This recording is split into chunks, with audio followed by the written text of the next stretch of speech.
Glory to Jesus Christ.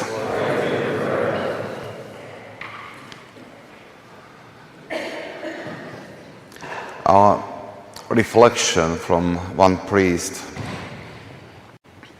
published somewhere, I don't know where, but I just know that I saved it for future use, and it helped me this week. This reflection was very touching, or touched me, really. He was talking about this gospel, and there were like 3 parts of this reflection. In the first part, he wrote that about Christ, who is really giver of life. And he pointed out that how he, as a giver of life, gave life to that dead man. But he gave new life, to his mother too, because she could start really something new. She went from despair to hope. And in the second part he said, this miracle is not something that would happen only there. He said that God was moved with pity many, many times during history of our Christian faith. And he said we can find in life of many saints these stories when they were following somebody who was spiritually dead, crying over that person who was really on the way to hell, and they were praying for that person spiritually.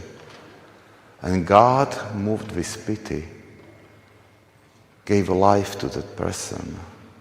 And through this, he strengthened faith even of those saints. And the third part of this short reflection was that he gave this question. Seeing all these people in the past who were crying over the spiritual death of their brother and sisters, he said, my heart is filled with sadness. Because where are those people today who cry over dead, spiritually dead brothers and sisters, children, friends? Where are those people today whose heart is broken with sadness, which attracts God's mercy, which attracts and calls miracles upon this earth?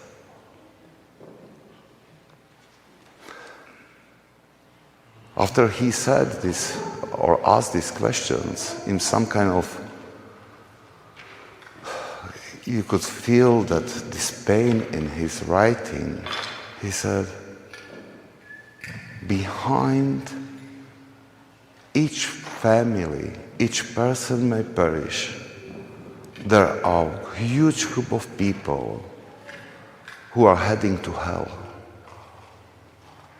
And we are not able to come to God and to beg God for new life, for this miracle of resurrection of their dead souls. He didn't continue. He let it open, this reflection. And he let everybody to make conclusion. Maybe because he didn't know the answer, and we don't know other answer either. But we know that he is right. We feel that, well, we don't experience that zeal for salvation of souls. this desire for salvation of others as it was in previous centuries. And because what happened? What happened to us? And Cardinal Sarah, in his new book, he gives us some kind of answer. He says that this our Western Christian civilization became too old. And we are too tired. So tired that we are not able to stand in God in awe. That this wonder over this work God did for us, this wonder over this offer of eternal life, it's too big for us that we are not able to somehow put it to heart in fullness. We are not giving up God, but our hearts are too cold and hard like stone. And God's love cannot move us. He calls this state, or he compares this state which we have to the temptation which experienced very often, and still probably, monks and nuns. They call it like noonday demon. It means that it is a state of soul which is almost not able to do anything. It's that soul which is so tired through temptation that everything seems that it doesn't make sense. All these ascetical practices, all these activities, spiritual activities, seems like weight, useless weight. And the person, the monk or nun, feels that it's not worthy to go. And what they prefer to rather to take a nap, to take a walk, to do something else, just not to be with God. This temptation is horrible. And he compares this our Western civilization of present time to these monks and nuns who suffer of this temptation, as they call the noonday demon, which takes away all joy from our faith. And Cardinal Sarah is right. And he really described the situation very well. And if we read his words in this book, I recommend this book for you to read. You can really see, even like own life, like in mirror. Yes, this is going on in my life. Yes, I know about God. I try to love God, but it seems so hard. And what we feel is that really our hearts are cold and not burning. That even if we see those brothers and sisters who are going to the hell, there is nothing, no movement in our heart. We are like, what to do? Resignation, hopelessness, even not faith that God's grace can change everything. Everything missing. We just gave up. We just accepted this fact, not doing anything.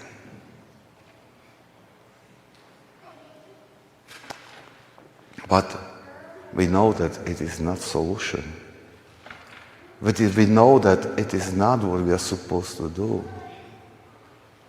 We know that God gave us commandment to go and to teach all nations, to proclaim this new life He wants to give us as a gift.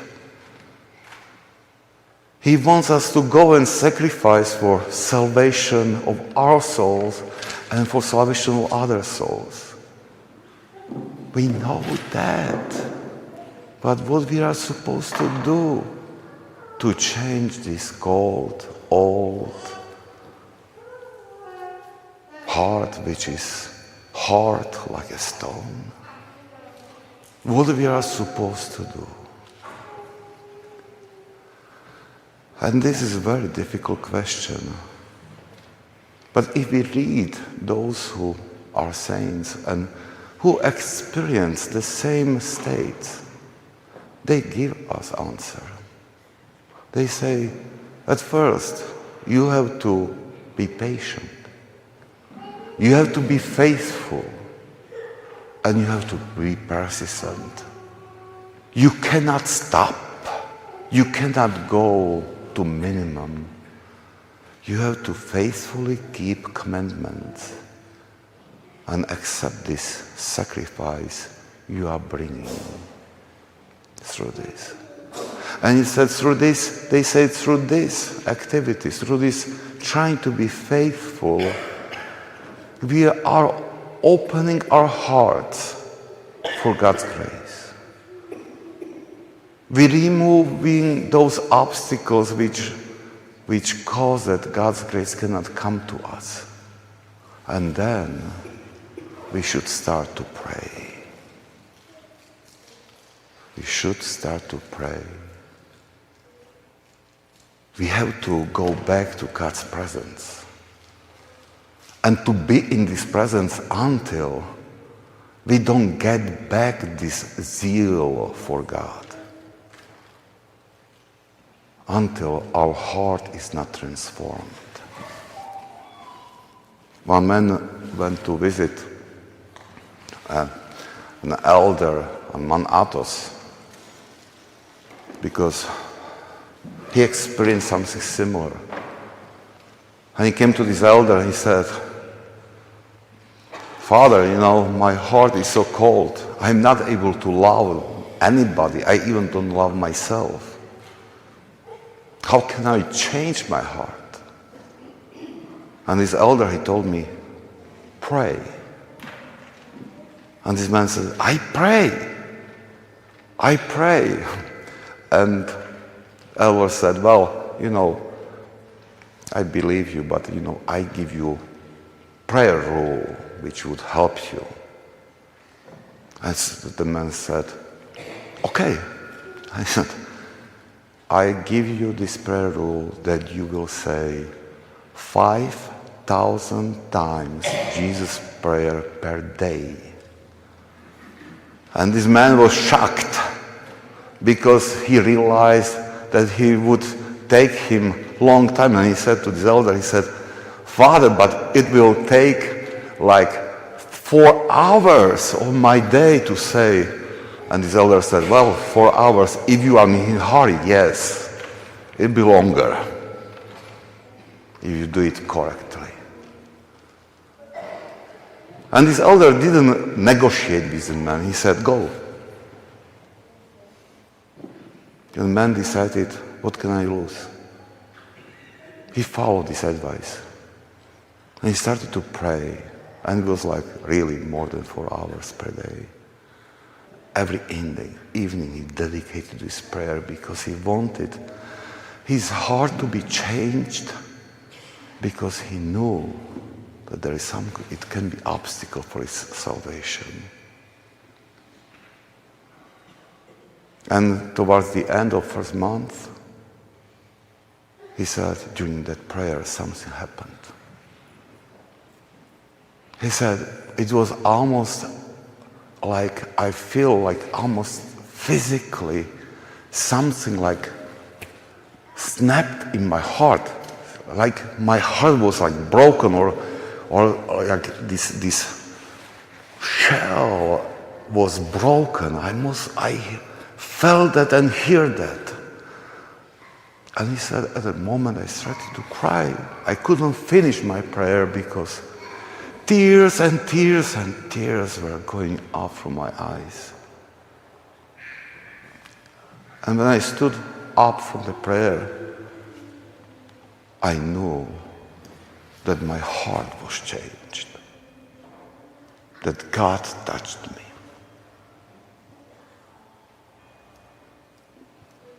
I don't know the rest, how this story went on, but I'm sure that when he experienced this, he didn't stop in prayer.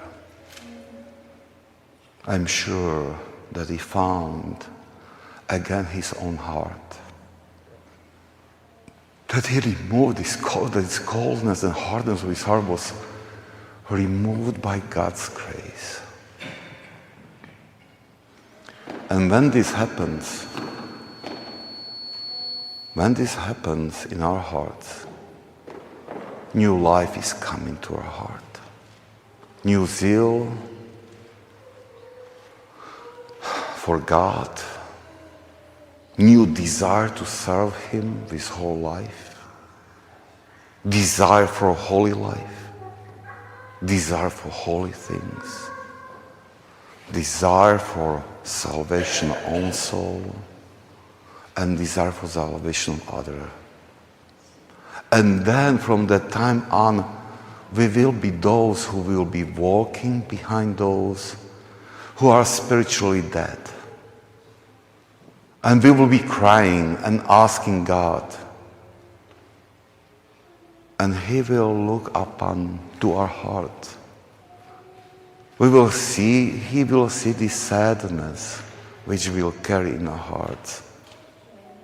And He will be moved with pity. And the stories which experienced many saints of this miracle of changing of heart, changing of life, we will be witnessing this story many times in our lives. But it will not happen until we don't remove from our chest this cold, old, and hard heart.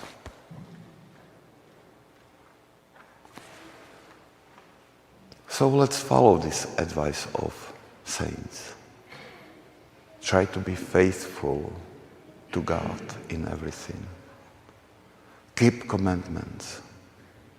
And as this elder said, ask, pray for this transformation of heart. But not for 5 minutes, 3 minutes. Pray for hours. Not searching for pleasure from prayer, not searching for excitement, not searching for good emotions, but just waiting for God's grace, which break this stone in our chest and returns us warm, beating heart, which will give us back zeal for God and for souls. Amen.